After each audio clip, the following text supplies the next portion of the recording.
Mazda adalah produsen asal Jepang pertama yang membuat mesin rotary Wankel digunakan di mobil produksi massal. Mobil-mobil ikonik yang menggunakan mesin ini adalah Mazda RX series, mulai dari Mazda RX-7 FC, FD, dan Mazda RX-8. Namun sayangnya, walaupun mobil-mobil tersebut sangat keren, tapi mobil-mobil tersebut menyandang mobil penyakitan karena mesinnya. Mesin rotary pada dasarnya adalah mesin yang hebat. Kelebihan mesin ini adalah hemat tempat, mesinnya kecil, dan dapat memberikan distribusi bobot yang sempurna, yaitu di 50-50. Namun di balik kehebatannya, mesin ini terkenal tidak reliable. Karena hal tersebutlah akhirnya Mazda tidak mengembangkan mesin ini lagi, karena dirasa terlalu banyak membuang uang dan SDM aja. Namun semua itu berubah ketika era modern, yang mana Mazda akhirnya melakukan riset untuk membuat mesin ini lagi. Dan akhirnya Mazda memberikan sinyal positif untuk mesin ini dengan mengeluarkan mesin rotary engine terbaru mereka. Dengan Mazda mengeluarkan mesin ini, sekali lagi, ini seperti menetapkan Mazda adalah salah satu produsen paling revolusioner dari Jepang. Dan mesin revolusioner ini diatur untuk memecahkan semua rekor dengan kekuatan dan efisiensi yang luar biasa.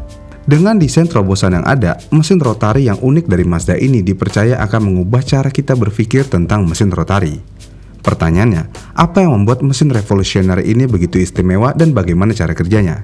Kemudian, mobil Mazda mana yang akan menggunakan teknologi ini dan apakah akan sukses seperti mesin rotary Mazda legendaris sebelumnya?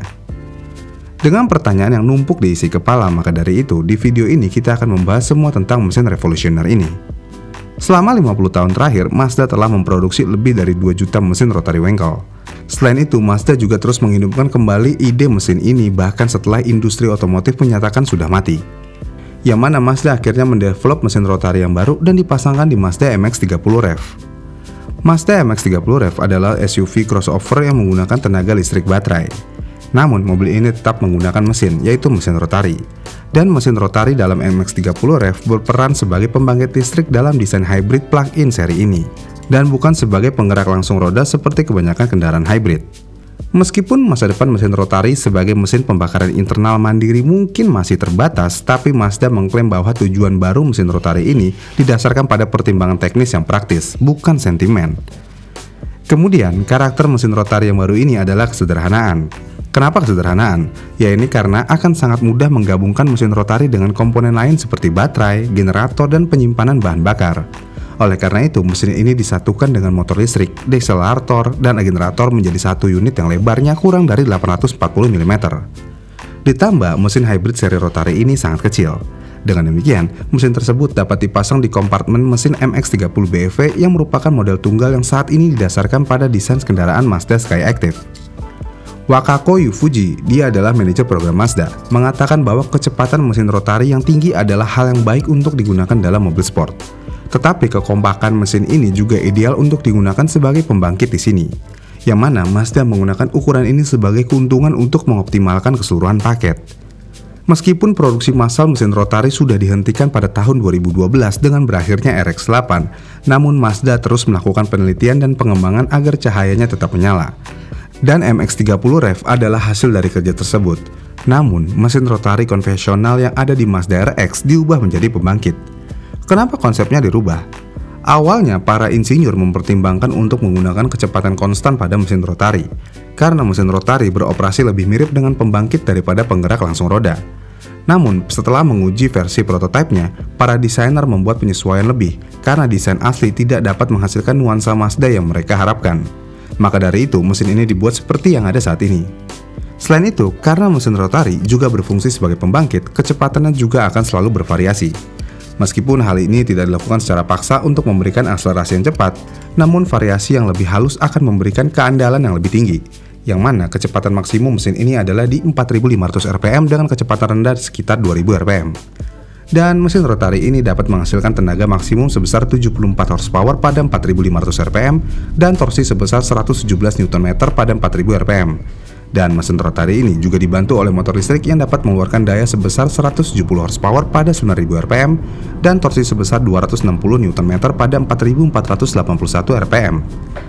Cukup kecil sebenarnya jika kita hanya berpatokan sama horsepower. Kemudian, selama masa pengembangannya, Mazda juga menghadapi tantangan yang ada dari mesin ini.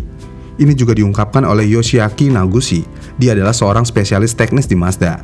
Dia mengatakan, bahwa mesin rotari perlu dibuat lebih ringan, lebih efisien bahan bakar, dan lebih andal. Mesin rotari RX-8 asli memiliki dua ruang pembakaran terpisah, masing-masing berukuran 654 cc, dan kurva trokoid dengan jari-jari produksi mesin 8C yang baru adalah 120 mm, dan lebar rumah rotor adalah 76 mm.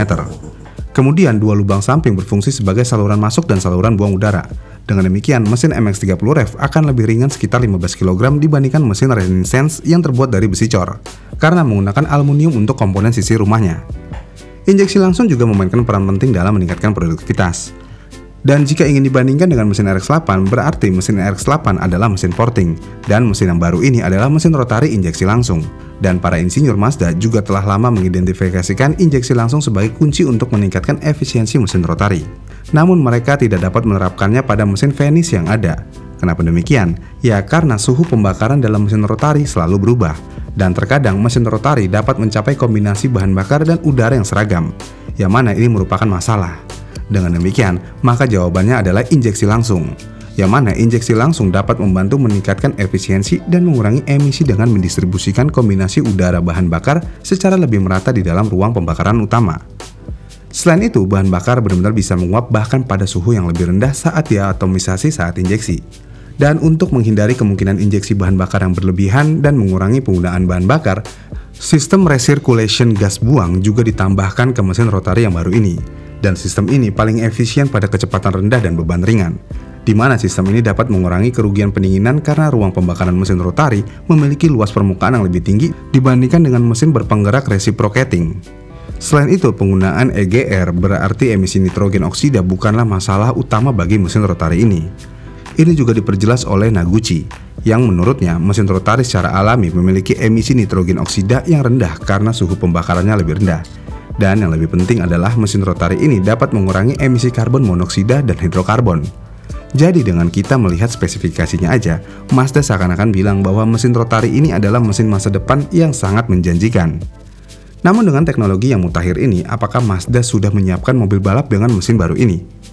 Kepala Pusat R&D Mazda Eropa mengatakan bahwa impian insinyur kami adalah suatu saat nanti kami akan memiliki mobil sport dengan mesin rotari. Tapi saya akan mengatakan bahwa sekarang bukanlah waktu yang tepat untuk memikirkan hal itu. Mungkin iya, mungkin juga tidak. Jangan bertaruh melawan kejutan lainnya berupa penghidupan kembali mobil sport Mazda dengan mesin rotari. Mungkin ya mungkin, jika mesin rotari ini memang terbukti reliable dan ditambah cukup pantas untuk digunakan di motorsport, dan terbukti bisa menang, maka tidak diragukan lagi, rotary engine adalah mesin masa depan. Ya kenapa tidak, mesin ini ramah emisi gas buang, jadi dengan rotary kita tidak perlu mobil listrik. Bagaimana nih menurut kalian? Komen di kolom komentar di bawah ya. Jika kalian suka dengan video ini, kalian bisa like dan subscribe channel ini, dan sampai jumpa di video selanjutnya.